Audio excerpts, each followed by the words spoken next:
اندازه‌واري وکړو نو تاسو ټولو ذهن ته یوه خبره درځي چې هغه به ان ته قیمتونه وي که نه نو که چېرته زه فرضاً ان ته یو قیمت ورکړم لومړی قیمت دارک شاګرد پوهېږي چې څه بشي سی ایچ الحمدلله افغانستان جمال الدین علي خصوصي لیسه چې ده له نورو لیسو سره توپیر لري او دلته چې دي تجربه لرونکي ښوونکي دي او همدغه دا چې زموږ زده کوونکي هم چې دي ماشاءالله ډېره وړتیا لري په هر څه کې پوه دي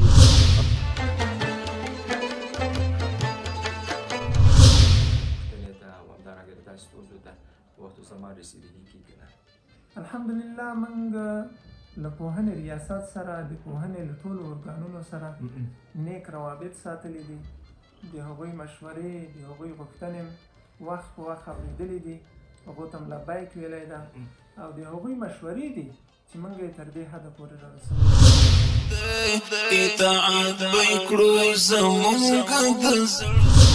آینده کې زما یو ځوان په دې باید فخر نه و چې زه ولاړم په امریکا کې مې په بورس باندې ولاړم په امریکا کې مې زده کړم آینده کې زموږ ملک ته باید د نورو هیوادونو خلک راشي هغه زموږ له دې نه څخه داسې متاثر شي هغه زموږ له رواجو څخه متاثر شي داسې زموږ شاګردانو په څېر هر مومن افغان په سر سترګو او د دوی پلچکونو رغونه فعلا کار روان ده تقریبا د 1540 میلیونه افغانۍ په ارزښت پروژه منظوره شوې ده او د بابر نبات او برایټ بیلډر شرکتونو لخوا عملي چارې روانې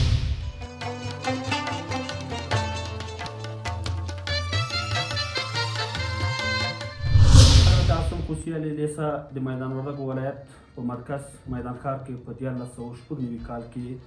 ایجاد او تاسیس شوې ده او د میدان وردګ ولایت د ولسونو دپاره فعالیت شروع کړی ده په دې لیسه کې موږ تقریبا تر 415 شاګردانو پورې زده کوونکي لرو چې له اول صنف نه تر 12 صنفونو پورې دوی پکې مصروفه دي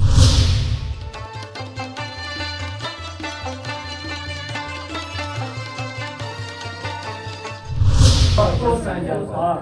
لیکن چه سنج الفا ضرب به کوسنج الفا تقسیم پر چشی یا من سنج مربع الفا سر آفرین تضمین کیفیت په نامه باندې یو معاینت ایجاد شو چې هغه د تعلیم پر کیفیت باندې کار کوي لله الحمد ډېره نتیجه په دې 4 کلو په اوږدو کې څه کم 15 کاله پوره کېږي چې د اسد په 400مه به زموږ د اسلامي نظام د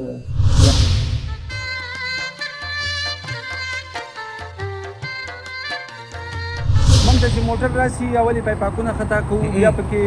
کومې خځلې خاورې مورې که نه هغه ټول په بورس باندې راپاکوو بیا پکې صافي وهو که چرمي چرمي که نه هغې باندې لمده صافي وهو پاک سوتره مکمله منظمه ورته صفا کوو او بیا یې رخصتوو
بسم الله الرحمن الرحیم د روان افغان ګروپ یوټیوب چینل قدرمنو دوستانو په سلامونو او نیکو هیلو مو هرکلی کوو خوشحاله یم چې زه تواب مزه یو ځل بیا د ګزارش یا د راپور په وړاندې کولو سره ستاسو په درانه خدمت کې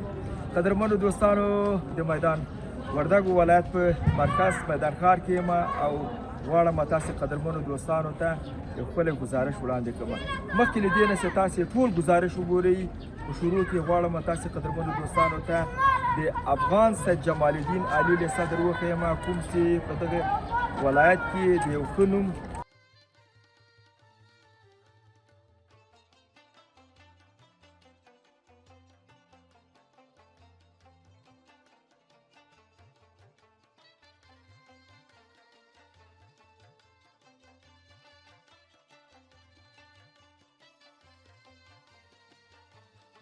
او خارج کې خوند او مینې سره ګوري. زموږ خپرونې سبسکرایبي، لایکي، شیر کړي، دوی نه ډېره مننه. نور د تاسې وخت نه نیسمه، لاړ به سو د لیسې هغه ته داخل ته وګورو چې مسؤلین او زده کوونکي په صنفو کې د څه مصروفیت دي. ما سره اوسئ.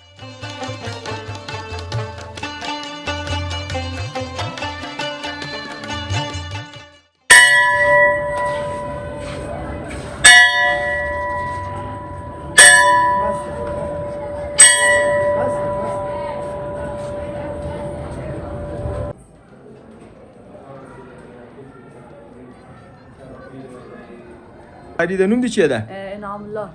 ښه انعام الله د چا زوی؟ د سلیم الله زوی د میدان وردګ ولایت د نوح ولسوالۍ. په کوم مکتب کې او څوم صنف کې؟ اوس مهال د افغان سید جمال الدین خیالي لیسې په نحن مدرس ټولګي کې زده کړې کوم. ښه دا راته ووایه چې د تاسې درسونه څنګه دي په دغه لیسې کې او څنګه دغه د افغان سید جمال الدین لیسه تاسې انتخاب کړې ده؟ درسونه خو الحمدلله ډېر ښه مخته روان دي. زموږ اداره چې ده ډېر زیات پرمختللي استادان راوستلي چې ماسترۍ تر کچې پورې زده کړې کړي دي. ډېر زیات ښه میتودونه موږ ته کاروي چې موږ کولای شو هغه له لارې ښه کتابخانې لرو، ښه معیاري لابراتوار لرو چې هغه کې تجربې مثال خبرې کیمیا یا فزیک نور مضامین وي. نو ډېر موږ زیات تجربې کړو. الحمدلله دا مکتب ډېر پرمختللی مکتب چې د میدان وردګ په سطحه موږ همدا مکتب انتخاب کړی تر څو یو څه پکې زده کړو د هېواد د راتلونکي لپاره. ښه شاګرد موږ چاته ویلی سو؟ ښه شاګرد هغه چاته ویلی شو چې خپله کورنۍ دنده په منظم ډول سره ترسره کړي، درسونه خپل مکتب ته په منظم ډول اضافات مراعات کړي، منظم ډول مکتب ته راسي او خپل درسونه زده کړي. موږ چې کله چې کورنۍ دنده راکوي وروسته چې کله کور ته ځو 12 بجې موږ رخصتېږو. کله چې کور ته ځو هلته موږ له خوراک څخه وروسته لمونځ اودس څخه وروسته لږ استراحت کوو. وروسته له هغې کورنۍ دنده لیکو، کوم درسونه چې استاد لخوا راکول سوي هغه ټول مضامین سبا ورځې امادګي لیکو، نوی درس ګورو چې څه ده او تېر درس باندې روي کوو تر څو ځان اماده کړو او درسونه خپل زده کړو. وراره سړی مسې ښه خیر وخوره. د نوم دې چی ده؟ نوم یې وحید الله د عزیز الله زوی د میدان وردګ ولایت د نرخ ولسوالۍ کاندید د قریې اوسېدونکی. ښه په څوم صنف کې او کوم مکتب کې؟ په افغان سید جمال الدین خصوصي عالي لیسه د نهه مدیرې ټولګي زده کوونکی. ښه دلته د تاسې د معلمانو برخورد څنګه د تاسې شاګردانو سره؟ شکر الحمدلله زموږ ټول معلمانو برخورد له موږ سره ډېر ښه ده او د ښه میتودونه لري او موږ له هغه درس څخه ښه اخذ کولی شو. ښه ته آینده کې چی غواړې چې وسي؟ په آینده کې زه غواړم چې ډاکټر شم. ډاکټر سي. ښه د ډاکټري لپاره خو زحمت او تکلیف پکار ده چې ته باید صحیح درسونه ووایې. د درسونو لپاره تا خپل تقسیم اوقات سره رقم جوړ کړی ده؟ د درسونو لپاره ما تقسیم اوقات چې کله زه له ښوونځي څخه لاړ شم کور ته نو خپله د ډوډۍ خورم، له هغه څخه وروسته لمونځ اودس او له هغه نه وروسته ما تقسیم اوقات ورځنی تقسیم اوقات جوړ کړی ده. خپل لومړی خپله کارخانګي او له هغه سره کوم نوټ او کوم درس چې نن استاد موږ ته راکړی و هغه درس خپل ځان سره وایم او سبا ورځ لپاره ځان چمتو کوم. د افغان سید جمال الدین لیسې ځانګړتیاوې نسبت په نورو لیسو چی دي؟ شکر د افغان سید جمال الدین خصوصي عالي لیسه سږ کال ډېر پرمختګ او ډېر موږ ته چې LED او پرمختللي هغه چې ده لابراتوار ده او لابراتوار لپاره تجربو ته ځو او کمپیوټر لاب لري او په نور مکتبو کې همدا ځانګړتیاوې چې دلته پرمختللي او الکترونیکي شیان دي. صحیح شوه؟ راځو یو مثال ته. مثال موږ ته اوسه پورې چې ویلې په کار چا مې ویلي دي الکولونه، ځکه دا موضوع د وروسته ده. صحیح ده؟ نو موږ چې دلته الکولونو کې مثال ورکوو د الکولونو په فورمول باندې موږ ښه پوهېږو که نه؟ او CN د مجموعه مې ویلی او ان ته مو قیمتونه ورکړي دي که نه؟ خو زه همدغه فورمول باندې بیا که دلته یوه یادواري وکړو نو تاسو ټولو ذهن ته یوه خبره درځي چې هغه به ان ته قیمتونه وي که نه؟ نو که چېرته زه فرضاً ان ته یو قیمت ورکړم لومړی قیمت ډایرکټ شاګرد پوهېږي چې څه به شي CH او که چېرته موږ انت څه قیمت ورکړو ځکه موږ باندې کار کړی دی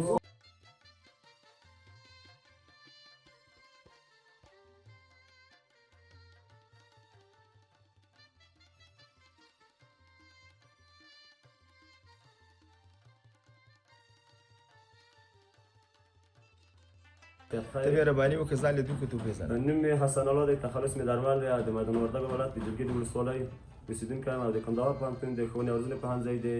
کیمیا د څانګې څخه فارغ شوی یم. ښه ملک صاحب څنګه د افغان سر جمال الدین علي لیسه انتخاب کړل چې دلته ته زده کړې ورکړې؟ الحمدلله افغان سر جمال الدین علي خصوصي لیسه چې ده له نورو لیسو سره توپیر لري او دلته چې دي تجربه لرونکي ښوونکي دي او همدغه دا چې زموږ زده کوونکي هم چې دي ماشاءالله ډېره وړتیا لري، په هر څه کې پوه دي او انشاءالله چېرته چې امتحان ورکړی دی هم دوی په هر ځای کې اوله درجه راغلي دي، یعنې د ولایت په سطحه راغلي دي څو ځله او دغه لیسه چې ده له نورو لیسو سره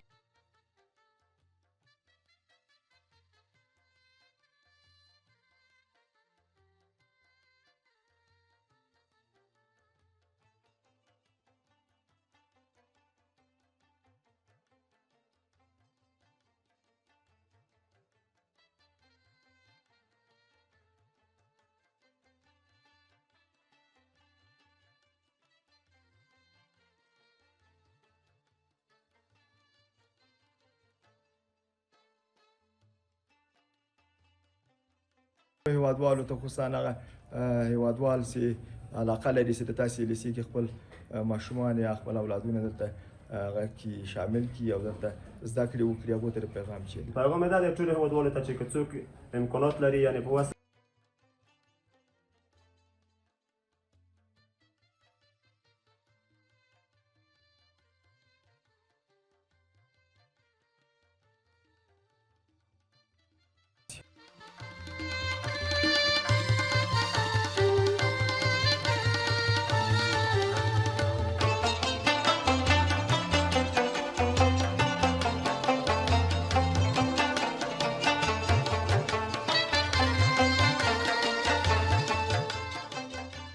مننه خیر اوسئ، هر کله راسئ، د تاسې راتګ موږ په خپلو لیمو قبلو. نوم مې انجینر حمدالله حماس د میدان وردګ ولایت د نرخ ولسوالۍ د شهاب الدین د قریې اوسېدونکی او 14 کاله کېږي چې د افغان سید جمال الدین په علي خصوصي لیسه کې د تدریسي مرستیال په حیث باندې دنده ترسره کوم. د تاسې د لیسې په اړه باندې که لږ لیدونکو ته لږ معلومات ورکړئ چې تشکیل هم څومره ده، څه دغه لیسه ایجاد شوې ده او اوس فعلا تاسې په کوم لیول کې قرار لري؟ افغان سید جمال الدین خصوصي علي لیسه په 1990 کال کې تاسیس شوه. په داسې وخت کې ایجاد شوه چې په دې ولایت کې یو خصوصي لیسه هم نه وه موجوده او د دوستانو او همکارانو د ملګرو په مشوره او توافق سره دې ته وهڅېدو تر څو پورې د دې ټولنې د خلکو لپاره په سختو شرایطو کې چې واقعا سخت شرایط وه د تعلیمي او تربیوي ډګر کې خدمت وړاندې کړو. له هغه وخت نه لیسه په فعالیت باندې شروع کړې ده او فعالیت کوي.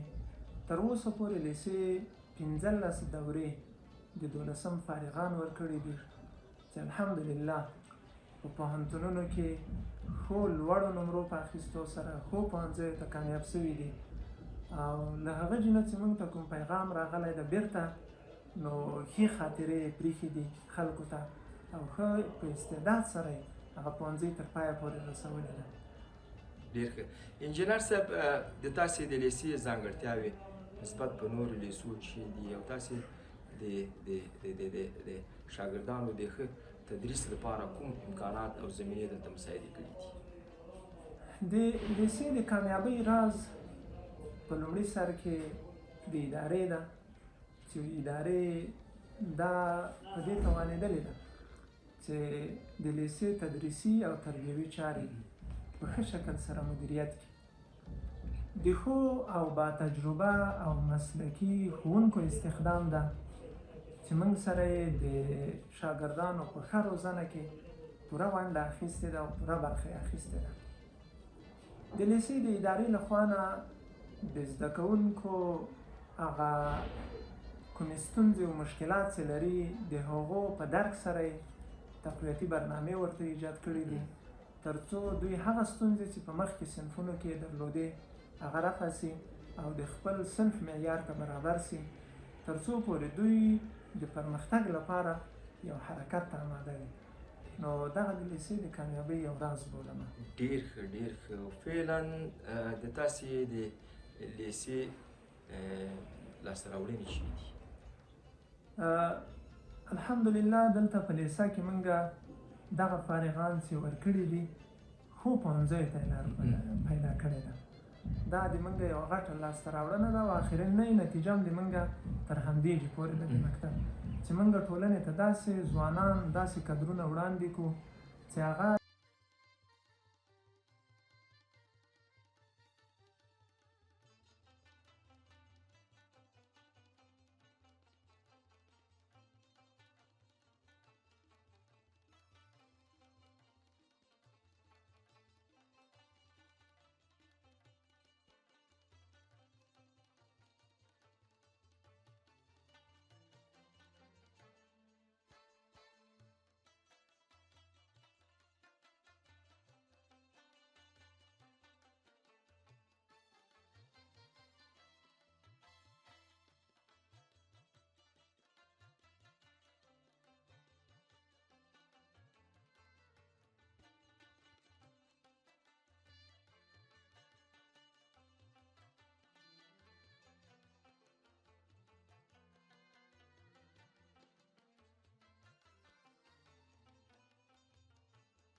کار کوو. په 2 ټایمونو کې ښوونکي مصروف دي چې ټول ټال 40 ښوونکي راځي. 22 ښوونکي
کارونه وکړي د کورنۍ دندې د درس د زده کولو تر څو پورې په آینده کې له ده نه یو ښه شخصیت جوړ سي. یوازې ټول بوج او بار لیسې ته پرېنږدي، له موږ سره همکار واوسېږي. هغه پلار هغه ورور هغه تره چې لیسې ته راغلی او د خپلو اولادونو پوښتنه یې کړې ده واقعا موږ په هغه کې ډېر زیات تاثیرات لیدلي، ډېر غټ پرمختګ هم کې لیدلی ده. نو له والدینو نه هم دا هیله ده او له زده کوونکو څخه هم دا هیله ده چې دغه وخت چې دوی دلته په لیسه کې تېروي دا یو ډېر قیمتي وخت ده. دوی باید کوشش وکړي چې له دغه فرصت نه دوی اعظمي استفاده وکړي او له استادانو نه استفاده وکړي، خپلې ستونزې او مشکلات حل کړي تر څو پورې ټولنې ته د خدمت مصدر وګرځي. یوه نړۍ مننه. خیر. یوه نړۍ مننه. کور دې ودان. اطاعت بکړو زمونږ د زړه سره دی، اطاعت بکړو زمونږ. محمد عثمان او تخلص حریت راتلونکي پلانونه تر تعمیر او تر هر څه مخکې زموږ پیغام دا ده، پلان دا ده چې موږ باید تعلیم رالوه کړو، موږ باید د باکیفیته تعلیم خلکو ته ارزاد پیغام درو نفرو ته زه پیغام لرم ټول وخت، والدینو ته پیغام لرم، استادانو ته پیغام لرم، شاګردانو ته پیغام لرم. اول پیغام زما والدینو ته ده، چون والدین د دې شاګردانو اصلي قریبان دي، اصلي هغه خلک دي چې مکتب و مدرسه ته دوی پورې تعلق لري، که د دوی بچیان دوی راونه لېږي نو زموږ مکتب و مدرسه بند دي. والدینو ته پیغام دا ده چې خپلو بچیانو په تعلیم کې کوشش وکړي، پوښتنه وکړي. ستاسو بچیان چې مکتب ته ځي، تاسو اقلا په میاشت کې یو وارې ولاړ شئ، خپل بچي پوښتنه وکړئ چې چیرې ناست یې، څه وایې، څه درته وایي، څه وخت یې وایي. اما کوم خلک کار نه کوي هغه اړوند مراجعینو ته مسؤلینو ته هغه معرفي کوي چې هغه ورته توصیه وکړي او اصلاح کار ورباندې وکړي. او استادانو ته پیغام دا ده چې تاسو استادان یاست، حضرت رسول الله صلی الله علیه وسلم مبارک نوم در باندې پروت ده، معلم. معلم هغه څه ده چې په ټولنه کې تر معلم بهتر څوک نشته. که معلم ودرېږي په هغه ورځ به دین ختمیږي، په هغه ورځ به دنیا ختمیږي. ځکه موږ تاسو ته بهتره معلومه ده کله چې د لا اله الا الله والا په دنیا ختم شي نو قیامت به قایمیږي. لا اله الا الله والا چې څوک د لا اله الا الله کلمه زده کوي دا به له معلمه زده کوي، څوک چې د ټکنالوژي زده کوي دا به له معلمه زده کوي، څوک چې طبابت زده کوي دا به له معلمه زده کوي، څوک چې انجینري زده کوي له معلمه به زده کوي، څوک چې د وطن دفاع زده کوي له معلمه به زده کوي، څوک چې د وطن اقتصاد ته وده ورکوي دا زده کړې به له معلمه کوي. معلمینو ته پیغام دا ده چې که غواړو خپل وطن په پښو باندې ودرو، خپل وطن له سیالانو سره سیال کړو، خیر د موږ د خوار شو، خیر د په موږ د غربت کې زندګي تېر شي، آینده نسل به هوسا شي، آینده د زموږ ولس نور د خلکو لاسو ته نه محتاجه کېږي، آینده د زموږ ملت نور د خلکو موجساتو ته نه محتاجه کېږي. دا هلته کېدلی شي چې معلم صاحب کوشش وکړي، مخصن مطالعه وکړي، سهار د خلکو بچیانو ته په ښه نرمو اخلاقو باندې درس ووایي. او یو پیغام مې بیا شاګردانو ته، خصوصا هغو شاګردانو ته چې هغه پوهېږي، هغو ته پیغام دا ده چې تاسو زموږ د وطن او زموږ د دې ملت سرمایه یاست، د ملت سترګې تاسو ته دي. آینده کې زما مریض د تورخم په دروازه کې باید مړ نه شي، آینده کې زما مریض باید هند ته محتاج نه شي، آینده کې زما مریض باید چین و بل ملک ته محتاج نه شي، آینده کې زما یو ځوان په دې باید فخر نه وکړي زه ولاړم په امریکا کې مې په بورس باندې ولاړم په امریکا کې مې زده کړل. آینده کې زموږ ملک ته باید د نورو هېوادونو خلک راشي، هغه زموږ له دینه څخه داسې متاثر شي، هغه زموږ له رواجه څخه متاثر شي. داسې زموږ شاګردانو په تېر وخت کې په غفلت کې بعضې وخت زندګي کړې ده، ځکه نو اوس موږ باکیفیته او با استعداده استادان ډېر نه لرو، ځکه موږ اوس هم د ډاکټرا دپاره خلک خارج ته لېږو، ځکه موږ اوس هم فرضاً د یو عادي مرض د تشخیص لپاره هغه معاینات خارج ته لېږو. نو شاګردانو ته پیغام دا ده چې پوهېږي هغو شاګردانو ته شپه ورځ دې ورکړي، د ملک دې پر پښو ودروي، د دې ملک دفاع دې جوړه کړي، د دې ملک اقتصاد دې جوړ کړي، د دې ملک هغه ښکلا دې جوړه کړي، د دې ملک سړکونه دې جوړ کړي، د دې ملک مکاتب دې جوړ کړي، د دې ملک هغه شفاخانې دې جوړې کړي. ځکه دا هلته کېدلی شي چې څوک ښه زده کړه وکړي او بیا شکر کړي. مولوی حیبت الله زمون رهبر دی، اطاعت بکړو زمونږ د زړه سر دی. عبدالقیم شهباز یم، میدان وردګو ولایت مقام اقتصادي چارو بیا رغونې پراختیا کارشناس. هوتک صاحب موږ د ولایت په کچه باندې یو ښه انکشافي پلان لرو، د ټولو سکتوري ادارو همدارنګه د ولسوالیو کې د خلکو ضرورتونه مو راټول کړي دي او د یو پلان په شکل مو ترتیب کړي دي. دې پلان کې د ولسونو هغه اولني ضرورتونه، هغه سي پذیره ساحې، د دوی چې کومې ستونزې دا مو د یو پلان په شکل ترتیب کړي دي او د انکشافي د بودیجې لپاره مرکز ته لیږلي دي. خوشبختانه د هغه نه ځینې پروژې منظورې شوي دي، ځینې هم په لاره دي. نو د هوا په ګرمېدو سره کې د ځینې پروژې د بودیجه خوشبختانه بودیجه هم پاس شوې ده. نو ځینې پروژې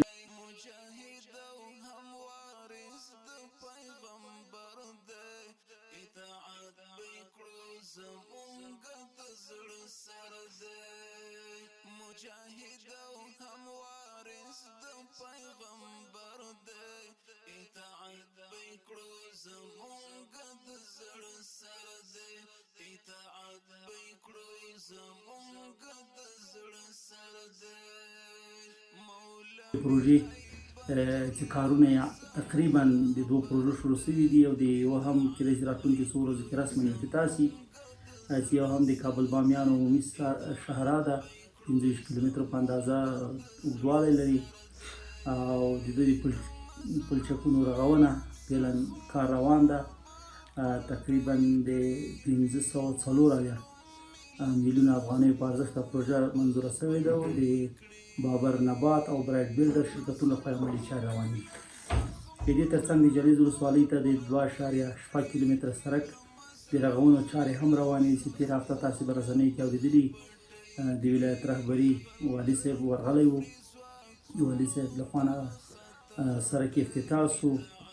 چونکې ډېر ضرورت درلود هغه ساحه کې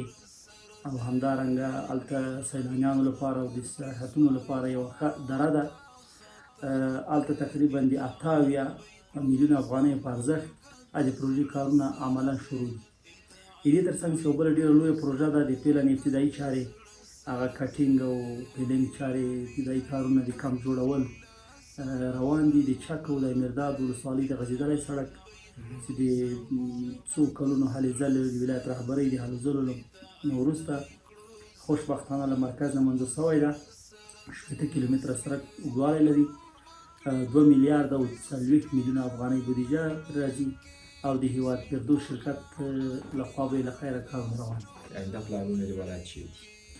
په راتلونکي کې ځینې د ښار په داخل کې ځینې سړکونه پلان دي. د دې ترڅنګ په ولسوالیو کې سره مخ دي. د ولسوالیو لپاره مو د تعمیرونو پلان کړی ده چې یو د امیرداد ولسوالۍ ده، یو د جلریز ولسوالۍ ده. د دې ترڅنګ د ځینو خصوصي پانګوال مو راجلب کړي تر څو د پانګونې وکړي، په زیاته کچه ځوانانو ته د کار زمینه مساعده شي او همدارنګه د زراعت په سکتور کې مو د دوی لپاره د اصلاح شوي تخم، د دې لپاره د ځینو نورو وړو لویو پروژو پلان منظور شوی. تقریبا د 88 پروژو په شاوخوا کې پلان جوړ شوی او خیره سره پروژې منظورې شولې. یو په یو به انشاءالله تاسو به د شاهدان وي چې د خلکو لخوا نه چې کومې عرایض دلته راځي دوی سره د ولایت مقام رهبرۍ ناسته شوې ده او همدارنګه په ولسوالۍ کې د قراردادي شرکت سره موږ ناسته کړې دي. دوی ستونزو ته ډېره حده رسیدګي شوې ده. هغه ډیزاین، هغه نقشه چې د یو سړک لپاره دي موږ کوشش کوو تر څو د وزارت لخوا نه هغه منظور شوی پلان په ساحه کې پیاده کړو. د دې ترڅنګ امکان لري ځینې خلکو سړک او دیوال نږدې سړکونو ته جوړ کړي وي، ځینې دوکانونه یې جوړ کړي وي، ځینې بیالې او تېرې شوي وي. نو دوی ته تر ډېره حده مقناط ورکړی او تر یو څه ساحې پورې د معلوماتو له مخې نه دغه سړک استملاک شوی. نو خلکو پیسې هم اخیستې دي او دوی ته تر ډېره حده د ستونزو ته رسېدګي شوې. د ولایت رهبري والي صاحب، معاون صاحب، لکه څنګه چې د لایحې د وظایفو له مخې داسې معلومېږي چې دوی همغږي د نورو ادارو نه ده، نورو ادارو سره څنګه همغږي ولرو په دې باندې او همدارنګه د انکشافي کارونو له څارنه، د انکشافي پلانونو منظورۍ په مرکز کې د ځینو پروژو لوی عمل ناپا پروژو تعقیب او د هغو هلې ځلې کېږي. همدارنګه مراجعینو سره دوی چې کومې ستونزې دلته حقوقي ستونزې وي مربوطه مرجعګانو لار نه راجع شوي دي، وخت په وخت د هغو څارنه شوې ده. د دې ترڅنګ عدلي او قضایي ارګانونو سره هره میاشت جلسې نیول کېږي، په هفتهوارې جلسې نیسو. انکشافي سکتورونو 8 سکتورونو سره جلسې لرو، پرمختیایي کمیټې لرو. د ولایت والي صاحب، د ولایت معاون صاحب، د ولایت رهبري په ټوله کې دغه جلسو کې موږ سره فعال حضور لري او د ولسونو اکثریت ستونزو ته رسیدګي شوې ده او کېږي.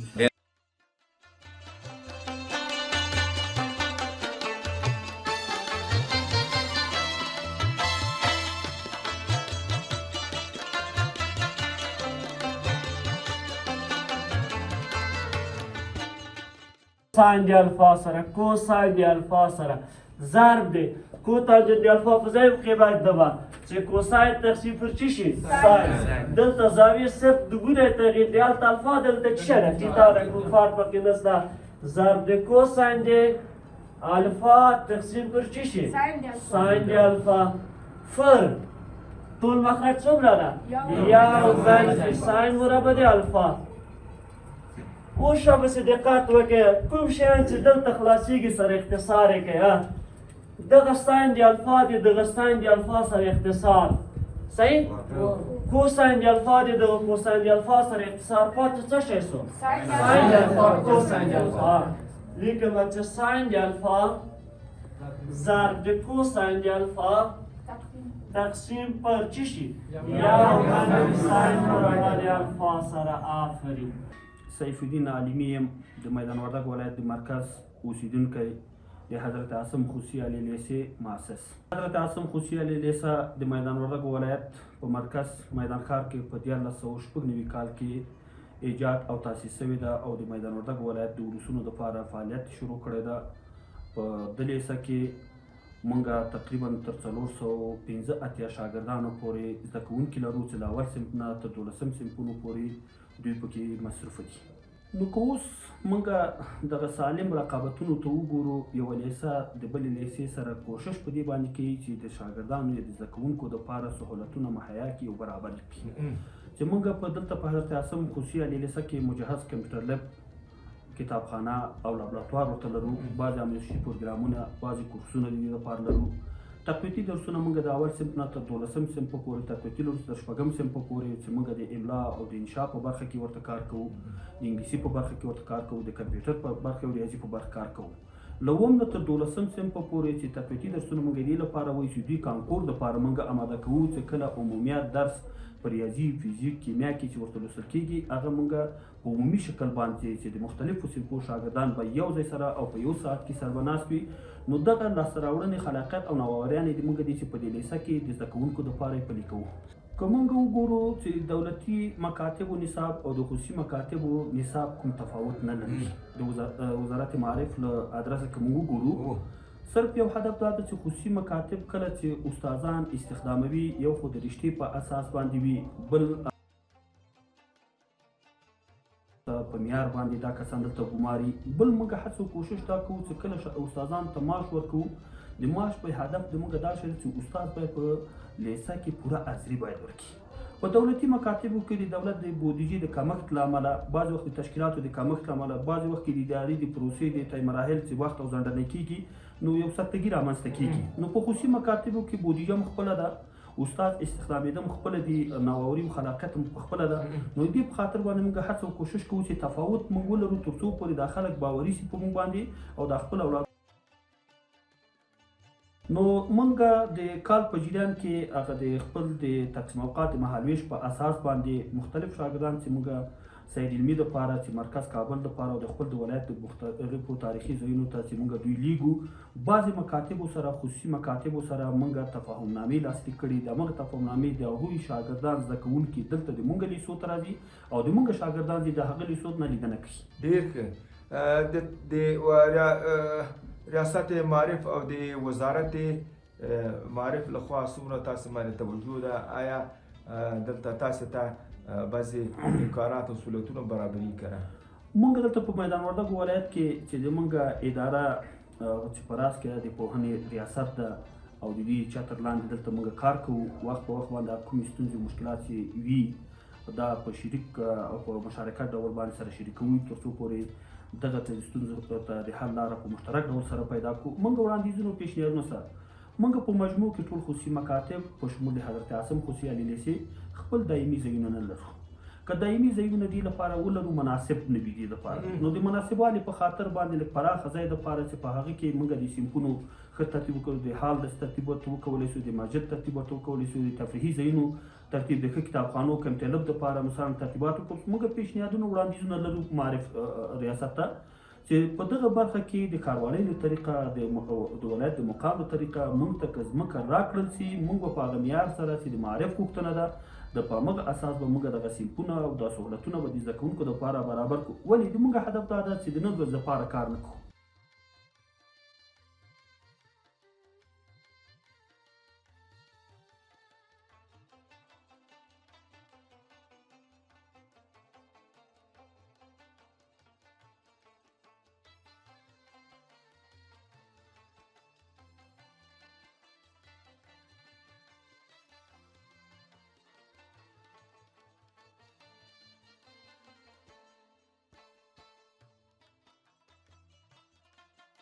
لپاره زمینه د تعلیم او د تحصیل برابر کړو مولوی هیبت الله زمون رهبر دی اطاعت بکړو زمون نوم محمد عثمان او تخلص حریت موږ چې کله میدان وردګ ولایت ته رالو چون د اشغال په وخت کې د افغانستان د معارف سره هغه کړنې شوې وې چې بیخي د هیڅ قانون یې نسی منلی هیڅ قانون یې نسی ایجابولی له هیڅ یو چا سره به سړی دومره ظلم نه کوي د افغانانو سره نړیوالو د تعلیم په نامه باندې بېسواده فارغانو دپاره کار کړی چې خلک فقط د شهادتنامو دپاره کار وکړي شهادتنامه پیدا کړي او وظیفه پیدا کړي اما د افغانانو د تعلیم کیفیت ته توجه نه ورسوي د افغانانو نصاب ته توجه نه ورسوي د افغانستان د خلکو کلتور ته توجه نه ورسوي د افغانستان د خلکو رواجونو ته توجه نه ورسوي چې لله الحمد د افغانستان اسلامي امارت پوهنې وزارت له بیا واکمنۍ وروسته د افغانستان اسلامي امارت له بیا واکمنۍ وروسته د افغانستان ټول د اسلامي امارت ټول مشران دې ته متوجه شو چې چون معارف د یو ملک بنیاد جوړوي معارف د یو ملک هغه له اساساتو څخه ده نو معارف ته توجه وشوه چې په هغه کې په توجه کې یو له ډېر جدي توجه څخه دا و چې په دفاع او استخباراتو داخله او هېڅ ارګان ته 1,00,000 بستونه امیرالمؤمنین حفظه الله نه دي ورکړي اما معارف کې ورکړي 1,00,000 بستونه یې ورکړي له دې سره د تضمین کیفیت په نامه باندې یو معاینت ایجاد شو چې هغه د تعلیم پر کیفیت باندې کار کوي لله الحمد ډېره نتیجه په دې 4 کلو په اوږدو کې څه کم 15 کاله پوره کېږي چې د اسد پر 40مه به زموږ د اسلامي نظام د بیا واکمنۍ 15 کاله پوره کېږي چې په هغه کې ډېرې لاسته راوړنې معرف لري یو له لاسته راوړنو دا ده چې مخکې به د غریب زوی هغه هر څونه که به لایق وو ولې نه په بورس باندې تللی یو خواته او نه دی اول نمره په مکتب کې راغلی د امارت له واکمنۍ وروسته موږ په میدان وردګ ولایت کې د متوسطه دورې او د رئیسه دورې ټولې پارچې د شاګردانو راغلو د سالانه امتحان او بیا دلته ګورو کمیټې مو ورته ټاکلې دي بیا نمرې ورکوو هغه د استادانو نمرې چیک کوو چې تاسو څونه نمرې ورکړي دي که بیا هم یو استاد خپل قریب ته زیاتې ورکړي د یو غریب زوی کې کمې نمرې ورکړي نو موږ هغه حقدار ته رسوو ماشاءالله تر څو د غریب زوی و د وزیر د زوی و د مشر د داسې یو کمیټه تاسو لرئ داسې کمیټې ماشاءالله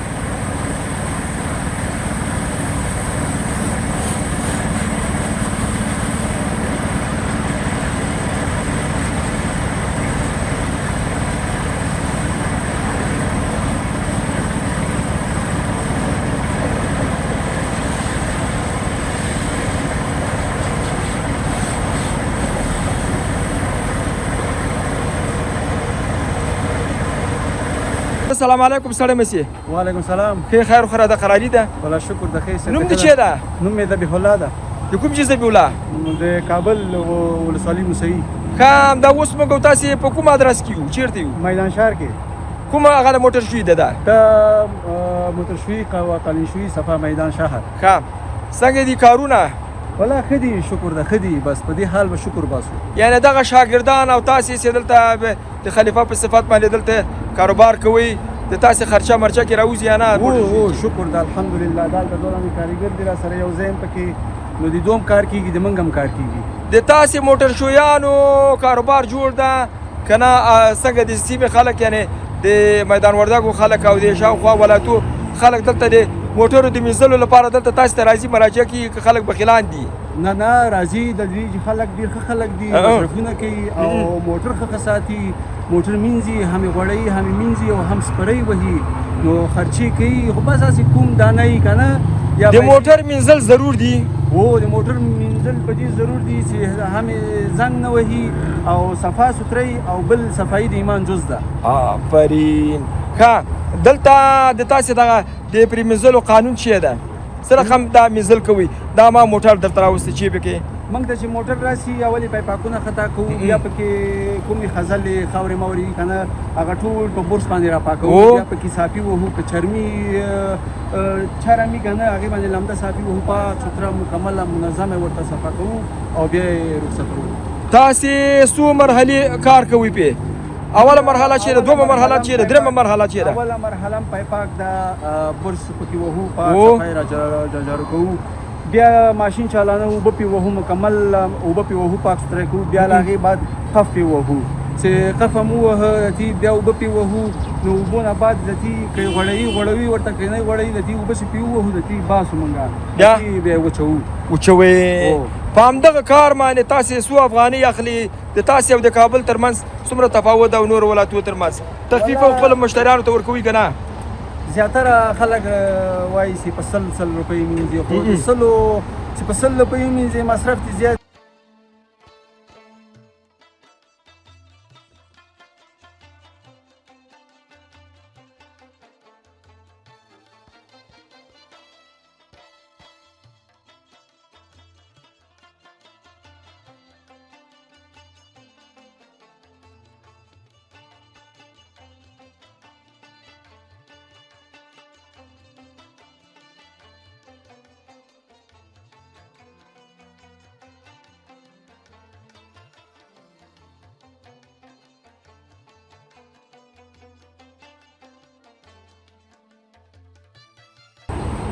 کوم موټر شوي دا د میدان شهر موټر شوي و قالین شوي صفا میدان شهر کوم موقعیت کې ده د ادرس چیه ده میدان شهر کې ده یا میدان شهر په نامه ده دا میدان وردګ ده خو دا میدان وردګ مشهوره ده خو دا میدان شهر ده